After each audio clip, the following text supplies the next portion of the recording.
पाकिस्तान स्थित कुख्यात गँगस्टर आणि ISIचा हँडलर शहजाद भट्टी आणि कुख्यात गँगस्टर लॉरेन्स बिश्नोई यांच्या सोशल मीडियावरील पेजला लाईक आणि फॉलो करणाऱ्या जिल्ह्यातील दोघांना दहशतवाद विरोधी पथकाने ताब्यात घेऊन कसून चौकशी केली आहे.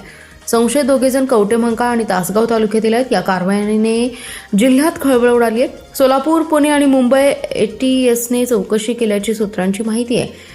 ISIचा हँडलर शहजाद भट्टी आणि भारतातील कुख्यात गँगस्टर बिश्नोई यांच्या समाज माध्यमांवरील नेटवर्कशी संलग्न असल्याच्या संशयावरून दहशतवाद विरोधी पथकाने राज्यात अनेक ठिकाणी छापे मारले.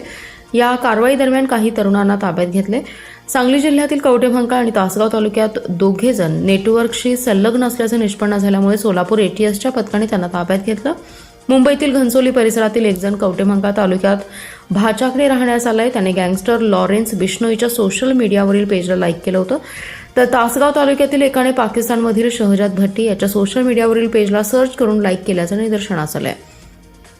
त्यानुसार या दोघांना ATSच्या पथकाने ताब्यात घेतलं. सोलापूर ATSच्या पथकाने गोपनीयपणे ही कारवाई केली आहे. कारवाईनंतर स्थानिक पोलिसांना याबाबत फारसं कळवलं गेलं नाही. ATSच्या पथकाने दोघांना ताब्यात घेतल्यानंतर त्यांची कसून चौकशी केली, त्यांच्याबाबत इत्यंभूत माहिती घेतली, तसंच त्यांच्यावर कोणते गुन्हे दाखल नाहीत ना याचीही तपासणी केली. दोघांनी सोशल मीडियावर सहजपणे लाईक केल्याचं प्राथमिक चौकशीत आढळून आले. त्यामुळे त्यांचा जबाब नोंदवून घेऊन सोडून दिले. परंतु या कारवाईमुळे जिल्ह्यात एकच खळबळ उडाली आहे.